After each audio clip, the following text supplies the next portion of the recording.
M Vanshika. Welcome to my channel study with Meenakshi. और आज हम फ्लेमिंगो का चैप्टर 4 पढ़ेंगे जिसका नाम है द रेड ट्रैप। सबसे पहले हम इसमें ऑथर के बारे में जानेंगे, देन हम स्टोरी स्टार्ट करेंगे। इसमें जो हमारी ऑथर है इसका नाम है सेल्मा लेगरलॉफ, जो कि एक स्वीडिश राइटर है और ये एक पहली वुमेन है जिसे नोबेल प्राइज़ मिला है।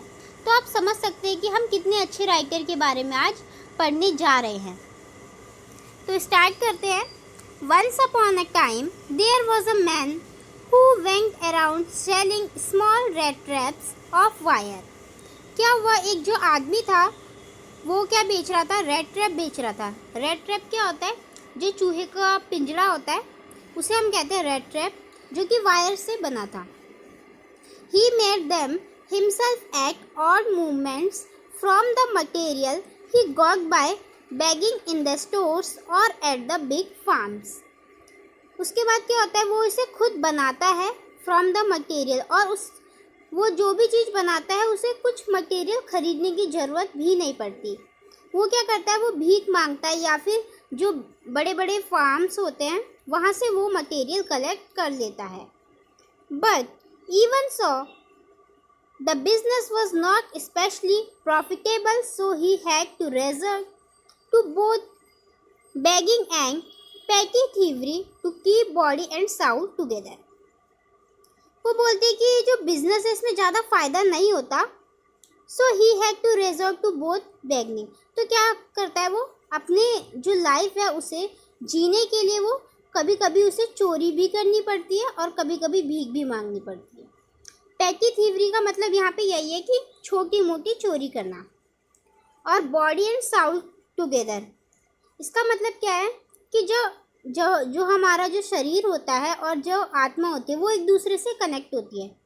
तो उन दोनों को कनेक्ट करने के लिए क्या करता है वो, मतलब अगर उसके पास पैसा नहीं होगा, खाएगा नहीं तो वो मर जाएगा, और मर जाएगा तो फिर वो अपना काम कैसे करेगा। तो इस चीज़ को कंटिन्यू करने के लिए वो क्या करता है, कभी कभी उसे अपना पेट पालने के लिए चोरी करनी पड़ती है और कभी भीख भी मांगनी पड़ती है। इवन सो हिज क्लॉथ्स वर इन रैक्स, जो उसके जो कपड़े होते हैं वो बहुत ही ज़्यादा फटे होते हैं, पुराने होते हैं।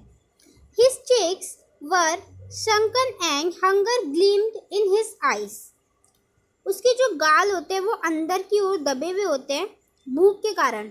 आपने देखा होगा जब कोई बच्चा होता है, जो गरीब बच्चे होते हैं उनका मुंह एक अलग ही उसमें जैसे माल न्यूट्रिशन के बच्चे होते हैं उसी तरह से उनके जो चीक्स थे वो भी वैसे ही हो रखे थे। क्यों थे? क्योंकि भूख के कारण। और उनकी आंखों में एक अलग ही चमक थी जिससे पता चल रहा था साफ साफ कि उन्हें कितनी ज़्यादा भूख लगी है। No one can imagine how sad and monotonous life can appear to such a vagabond who plods along the road left to his own meditations. इसमें कहा गया है कि कोई इमेजिन भी नहीं कर सकता कि वो कितना ज़्यादा दुखी है। मोनोटोनस लाइफ मतलब रिपीट, कि उसकी ज़िंदगी में कुछ नया नहीं आ रहा। और वो जो आदमी है ना, वो क्या है, वो एक जगह पे नहीं रहता, एक जगह से दूसरी जगह। वैगेबॉन्ड मतलब यही होता है। वैगेबॉन्ड मतलब a person without a permanent home who moves from place to place, मतलब जिसका कहीं एक जगह ठिकाना ना हो, वो एक जगह से दूसरी जगह जाता रहता है। Who plods along the road, plods मतलब क्या होता है, walking heavily slowly, मतलब जो उसके पैर थे, अपने जो हैवी पैर थे उसको धीरे धीरे चला रहा था और चल रहा था रोड की साइड। ठीक है, जब वो चल रहा होता है तो वो मेडिटेशन के बारे में सोच रहा होता है, मतलब वो विचार कर रहा होता है, रेड ट्रैप्स के बारे में विचार कर रहा होता है, क्योंकि उसके अलावा और कोई होता नहीं है जिससे कि वो अपनी बात शेयर कर सके। But one day this man had fallen into a line of thought, एक दिन उस आदमी के मन में विचार आता है which really seemed to him entertaining, और वो जो विचार होता है वो बड़ा ही मज़ेदार होता है। He had naturally been thinking of his red traps, और वो रेड ट्रैप्स के बारे में सोचता है। When suddenly he was struck by the idea that the whole world about him, और वो क्या कहता है, वो कहता है कि अचानक उसके दिमाग में एक आइडिया आ जाता है, जैसे वो रेड ट्रैप के बारे में सोच रहा होता है वैसे ही। The whole world with its land, seas and cities and villages was nothing but a big rat trap. जितनी भी चीज़ें हैं ये सब कुछ भी नहीं है, ये भी तो एक रेड ट्रैप की तरह ही है जो मैंने बनाई है। उसके कहने का मतलब ये होता है, It had never existed from any other purpose than to set baits. वो कहता है कि जो ह्यूमन बीइंग है वो उसका जो जीने का पर्पस है वो क्या है, any other purpose than to set bets. Bets का मतलब क्या होता है, चारा। तो मनुष्य भी चारे के पीछे भागता है। जैसे अगर हम किसी जानवर को चारा देते हैं तो वो तुरंत भाग के आ जाता है बिना कुछ सोचे समझे, वैसे ही। और जब मनुष्य ऐसा करता है, ह्यूमन बीइंग जब ऐसा करता है तो उसे अमीर बनता है, पैसे मिलते हैं, उसे खुशी मिलती है, खाना मिलता है, रहने को घर मिलता है, कपड़े मिलते हैं। उसी तरह जो रेड्स होते हैं उन्हें चीज़ मिलती है और पॉर्क मिलता है। पॉर्क का मतलब क्या होता है, फ्लैश ऑफ पिग। जो पिग का जो मांस होता है रेड्स को बुलाने के लिए किया जाता है। As soon as anyone let himself be tempted to touch the bait, और जो भी उसमें खींचा चला आता है या फिर जिसको भी उसकी आदत पड़ जाती है वो उस पिंजरे में बंद हो जाता है। इसमें कहने का मतलब क्या है कि जितने भी हमारे ह्यूमन बीइंग है सब किसके पीछे भाग रहे हैं, पैसों के पीछे भाग रहे हैं। जैसे एक बिजनेसमैन को पैसों की बहुत ज़रूरत होती है, मतलब उसके लिए पैसा इम्पॉर्टेंट होता है, वैसे ही। और यहाँ पे जो रेड ट्रैप है वो बहुत ही ज़्यादा खुश होता है। वो कहता है कि ये बात बहुत अच्छी है कि मैं इन सब के जैसा नहीं हूँ और मैं इनके चारों में नहीं फंसता। The world had of course never been very kind to him, so it gave him unwanted joy to think ill of it in this way. Unwanted का मतलब क्या होता है, अनयूजुअल। तो जो हमारी ऑथर होती है वो इस कमेंट पे बहुत ज़्यादा हंसती है। वो कहती है कि ये जो सोचने का तरीका है, तुम इस बात को किस तरीके से सोच रहे हो, उस बात को लेकर वो हंसती है। It became a cherished time pass of his, और इससे उसका टाइम पास भी हो जाता है।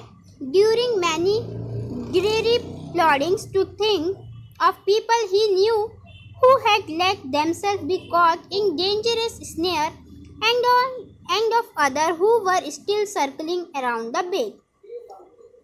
क्या बोला गया है, dreary का मतलब क्या होता है, बोरिंग। तो जब वो रास्ते में चल रहा होता है वो इस बोरिंग चीज़ को बोर होता रहता है, तब वो इस बारे में सोचता है। थिंक ऑफ पीपल, लोगों के बारे में सोचता है।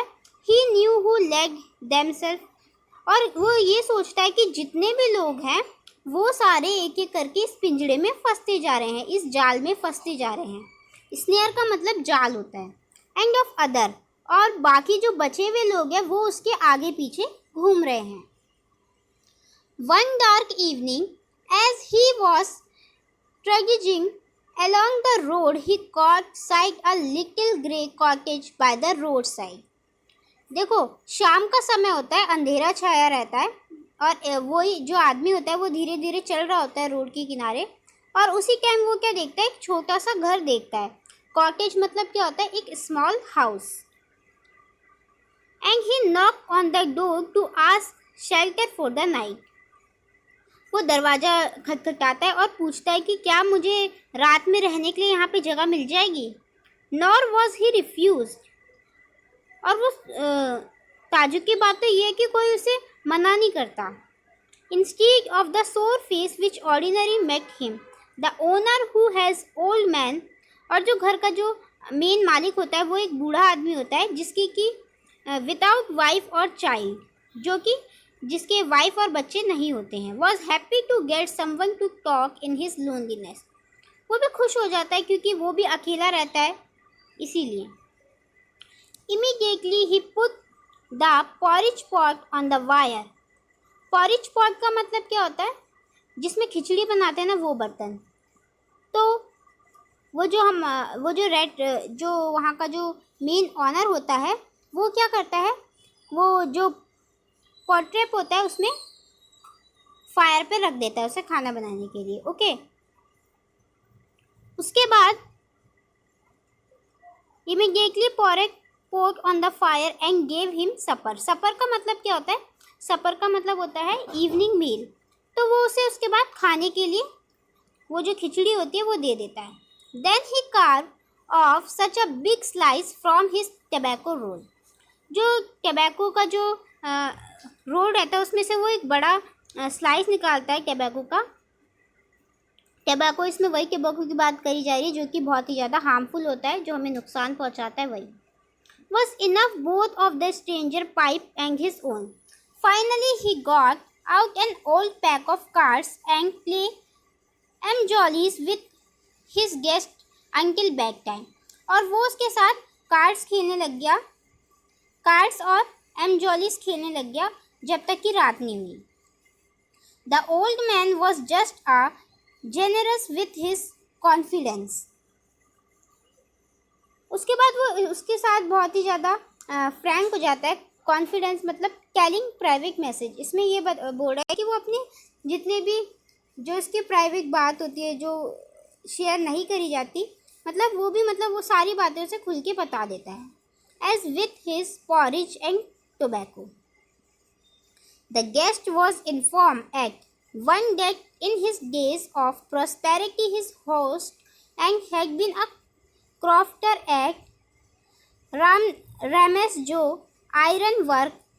इसमें क्या बताता है? वो उसे बताता है कि वो जवानी के टाइम पे, प्रॉस्पेरिटी मतलब क्या होता है? जो उसका जवानी का जो टाइम होता है उस टाइम पे क्या होता है? क्रॉफ्टर का मतलब क्या होता है? कारीगर होता है अपनी जवानी के टाइम पे, और वो काम करता है, आयरन वर्क करता है वो उसी जगह पे, मतलब जहाँ वो रहता था, मतलब वो यहीं का रहने वाला है, वहीं पे वो काम करता था. Now that he was no longer able to do day labour. उसके बाद ज़्यादा दिन तक वो ये काम नहीं कर पाया. It was his cow which supported him. लेकिन जो उसकी गाय थी उसने उसे बहुत ज़्यादा सपोर्ट किया. Yes, that bossy was extra ordinary. जैसे इसे गाय को इस तरीके से बताया गया है कि ये जो गाय है ये भी कोई मामूली गाय नहीं है, बहुत ही अलग है. She could give milk from the creamery every day. ये रोज़ हमें मिल्क देती है, वो भी क्रीम जिसमें कि क्रीम भी हो. And last month he had receive all of 30 kronor in payment. और वो बताती है कि जो लास्ट मंथ था उसमें वो उसे 30 क्रोनर कमा लेता है. साल के लास्ट तक वो इतने पैसे कमा लेता है. The stranger must have seem incredulous for the old man got up. Incredulous मतलब क्या होता है? कि ऐसा एक्सप्रेशन बनाना कि तुम्हें उसकी बात पर विश्वास ना हो. तो जब वो ये बात उसे बताता है तो वो उसकी बात पर विश्वास नहीं करता. तो क्या होता है? Old man got up and went to the window. Old man को जगह से उठना पड़ता है और वो विंडो के पास जाता है. Took down a leather pouch. और वो अपना पाउच उठाता है which hung on a nail in very window frame and pick up 3 wrinkled 10 kronor bill. और वो उसे हाथ में ऐसे हिला के उसे दिखाता है कि ये देखो. These he held up before the eyes of his guest nodding knowingly and then stuff them back into the pouch. उसके बाद वो जो सामान होता है वो उसे पाउच में रख देता है उस पैसे को. The next day both man got up in good season. उसके बाद जो मैन होता है वो अगले दिन उठ जाता है और जो मौसम होता है बहुत ही ज़्यादा अच्छा होता है. The crofter was a hurry to milk his cow and the other man probably thought. देखो क्या बोलता है, वो जो वहाँ का जो कारीगर होता है वो जल्दी में रहता है क्योंकि उसे गाय का दूध निकालना होता है. ठीक है. और उसके बाद जो रेड ट्रैप आया रहता है वहाँ पे, वो सोचता है कि भाई अब मुझे भी उड़ जाना चाहिए क्योंकि जो घर का जो ओनर है, when the head of the house है गॉटन अप, मतलब जो हाउस का जो हेड है वो भी अब उड़ चुका है. They left the cottage at the same time. वो दोनों वहाँ से चले गए घर से. The crofter lock the door and put the key in his pocket. और वो क्या करता है? दरवाजे पे ताला लगाता है और जो चाबी होती है उसे अपनी जेब में रख लेता है. The man with the red trap said goodbye and thank you. और वो उसे थैंक यू और गुड बाय बोल के चला जाता है। And thereupon each went in his own way. दोनों अपने अपने रास्ते चले जाते हैं। But half an hour later the red trap peddler stood again before in the door. उसके बाद क्या होता है, आधे घंटे बाद वो जो रेड ट्रैप होता है वो वहीं पे आके खड़ा हो जाता है। He did not try to get in. वो वहाँ पे जाने की कोशिश नहीं करता। He only went up to the window. वो विंडो के पास जाता है। Smash up pane. Smash up pane का मतलब क्या होता है, जो विंडो का जो ब्लॉक होता है, जो अलग अलग कोने होते हैं, उसमें से वो एक जगह पुश करता है और वहाँ पे अपना हाथ डालता है और वो जो पाउच होता है ना जिसमें पैसे रखे होते हैं 30 क्रोनर, उसे ले लेता है। He took the money and thrust it into his own pocket. और अपनी जेब में रख लेता है। देखो यहाँ पे कितना चालू है ये red trapper. Then he hung the leather pouch very carefully back in it place and went away. उसके बाद क्या करता है, देखो पैसे ले लेता है और जो पर्स होता है लेदर का उसे वहीं पे रख देता है बहुत ही सावधानी से। As he walk along with the money in his pocket, he felt quite pleased with his smartness। और देखो खुश भी कितना हो रहा है, खुश हो रहा है कि भाई मैंने पैसे तो रख लिए लेकिन जो पर्स था वो वहीं पे रख दिया, और इस पे वो बहुत ज़्यादा गर्व भी महसूस करता है। He realized of course that first he dare not continue on the public highway। उसके बाद जब वो निकलता है वहाँ के लिए तो वो सोचता है कि भाई अब हमें हाईवे की तरफ नहीं जाना चाहिए क्योंकि उसके पास पैसे भी रहते हैं अगर किसी को शक वगैरह हो गया तो। But must turn off the road. तो वो क्या करता है, वहाँ से टर्न ऑफ ले लेता है और कहाँ चले जाता है, जंगल की साइड, इनटू द वुड्स, जहाँ पे बहुत सारी लकड़ियाँ रहती है। During the first hours this caused him no difficulty. देखो पहले कुछ घंटों में तो उसे कोई मुश्किल नहीं होती, लेकिन later in the day it become worse. उसके बाद थोड़ी थोड़ी कठिनाई आ जाती है। For it was a big confusion forest which he had gotten into. और वो क्या कहता है, वो कहता है कि ये जो जंगल है ये बहुत ही ज़्यादा बड़ा है और ये बहुत ही गुमराह कर देने वाला है, मतलब समझ ही नहीं आ रहा कि कहाँ जाया जाए। He tried to be sure to walk in a definite direction। वो क्या डिसाइड करता है, वो कहता है कि मैं एक ही रास्ते पर जाऊंगा। But the path twisted back and forth so strangely। लेकिन जो रास्ते होते हैं वो कैसे थे, कोई इधर को जा रहा था कोई उधर को जा रहा था, मतलब कुछ समझ ही नहीं आ रहा था, ऐसा लग रहा था कि कोई भूल भुलैया सा है। He walked and walked without coming to the end of the wood and finally he realized that he had only been walking around the same part of the forest। देखो क्या होता है, वो चलता जाता है, उसके बाद कुछ देर बाद उसे रियलाइज होता है कि भाई वो तो एक ही जगह पे बार बार घूम रहा है फॉरेस्ट के। At all once he recalled his thought about the world and the red trap। All at once he recalled, उसके बाद उसे अपने जो शुरुआत में जो थॉट्स बोलता है उसे वो अपनी सारी बातें याद आती हैं। Now his own turn had back come. वो क्या कह रहा था कि लोग पैसों के पीछे भागते हैं और पिंजड़े में बंद हो जाते हैं, मैंने आपको बताया था ऊपर वाले पैरा में। तो यहाँ पे अब वो भी इसी जाल में फंस गया है। He had let himself be a fool by a bag. वो भी फूल बन गया है, बेवकूफ़ बन गया है जब वो चारे के पीछे भागा, पैसों के पीछे भागा। And had been caught the whole forest with its trunk and branches. पूरे जो फॉरेस्ट था उसमें ब्रांचेस लगी हुई थी, ठीक है, जो पेड़ का जो नीचे वाला हिस्सा होता है वो वहाँ पे पूरा बिखरा पड़ा था। It's thickets and fallen locks close in upon him like an impenetrable prison from which he could never escape। देखो वो रास्ता ऐसा था कि मतलब अब उससे ना ही हम बाहर जा सकते हैं और ना ही हम इससे बाहर निकल सकते हैं और ना ही हम कहीं और जा सकते हैं, मतलब हम यहाँ से बाहर नहीं निकल सकते। तो आप सोच सकते हैं कि वो किस सिचुएशन से फेस कर रहा होगा। It was late in December, darkness was already descending over the forest.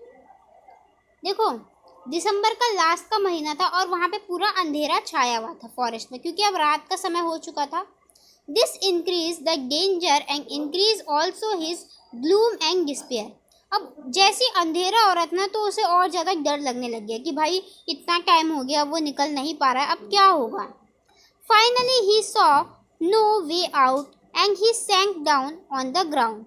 देखो उसके बाद क्या होता है, वो कहीं उसे कोई रास्ता नहीं मिलता और सडनली क्या होता है, वो नीचे ग्राउंड में गिर जाता है। Try to death. और अब जब इतना टाइम हो गया है और उसे लगता है कि अब वो भाई मरने वाला है, thinking that his last movement had come.